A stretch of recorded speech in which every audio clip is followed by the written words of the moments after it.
السلام علیکم خوږو دوستانو، په دې هیله چې ټول به راته روغ او جوړ یئ. زه یم سردار والي آریان د ټیکنیکل آریان یوټیوب چینل څخه. په دې ویډیو کې زه تاسو ته وښیم څنګه کولی شو خپل نوم سټایلش کړو.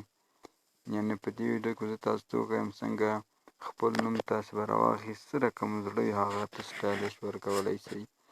نو دا یو ډېر ښه خوندوره ویډیو ده، هیله ده تر پایه وګورئ.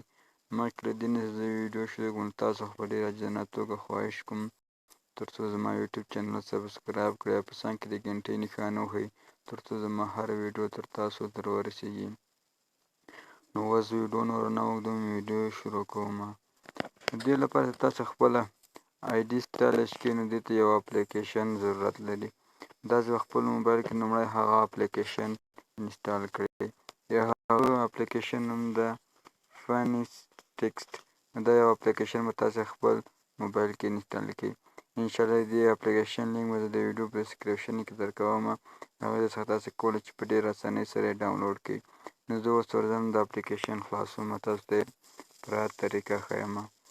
دا د انتظار کوو تر څو اپلیکیشن خلاص شي. دا د ملګرو نه دلته اپلیکیشن خلاص شو. دلته مثلا زه غواړم خپل نوم سټایلش کړم، که نه دلته ورکومه آریان زه ګوره ورکومه. دا د آریان تاسو به دلته تیره کښېنئ، د هغې علامې باندې به درسره کلیک وکړئ. یعنې دلته تاسو ته مختلف ډیزاینونه راغلل، تاسو کولی شئ په دې دلته ګورئ، دا وګورئ ټول ډیزاینونه دي، په دې مختلف ډیزاینونه دي. هر یو چې تاسو خوښه شي هماغه تاسې کاپي کړئ. ګورئ چینایي غوندې هم راغی. بس چې کوم رقم زړه وي هغه رقم کوئ چې تاسو خپل نوم سټایلش کړئ. دا ګورئ څومره چې پورته ځئ هغومره مثلا دلته بله برخه کې ټیکسټ آرټ، په دې کې هم تاسو کولی شئ خپل نوم سټایلش کړئ. مثلا زه ورکوم آریان.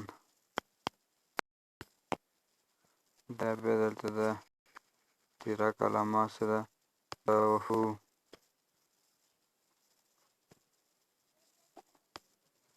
دا موسي وهو.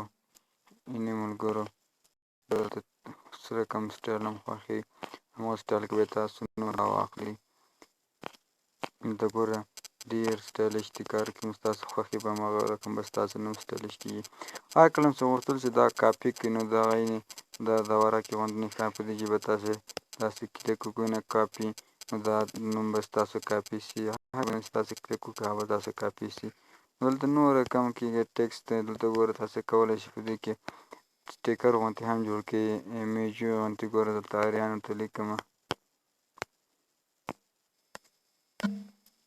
دا وګوره ملګرو، اینې آریان واخیسته په زړونو باندې ولیکئ، نو سټیکر غوندې یې ولیکئ، بیو غوندې.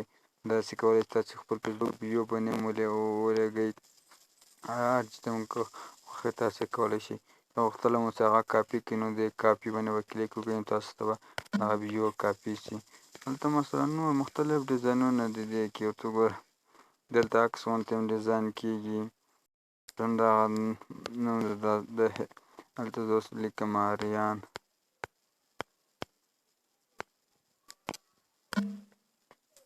دلته تاسو عکس سټایل هم ورته خوښولی شئ، چې خوښ یې دلته هر یو تاسو انتخابولی شئ. د ټیکسټ رنګ څه رقم رنګ یې ګورئ، ما رنګ ورته بدل کړ. هر شی بیکګراونډ رنګ چې تاسو غواړئ څه رقم یې کوئ، تاسو عکس یې کولی شئ. په دې کې مختلف ډیزاینونه دي، تاسو هر رقم هر یو کولی شئ خپل. دلته ته ګوره دا رقم ډیزاین هم شته پکې، او په دې کې ګورئ دلته څو دانې بیوګانې دي، هغه هم تاسو له دې څخه کولی شئ چې کاپي کړئ. دا ډېر خوندور اپلیکیشن ده، هیله ده چې ویډیو مو خوښه شوې او څه مو تر زده کړي وي. تر بیا پورې چې داسې ښه خوندوره ویډیو ته تاسو مده کوم، په لویه بښونکي سپارم. هر چېرته چې یاست، الله تعالی مو مل شه.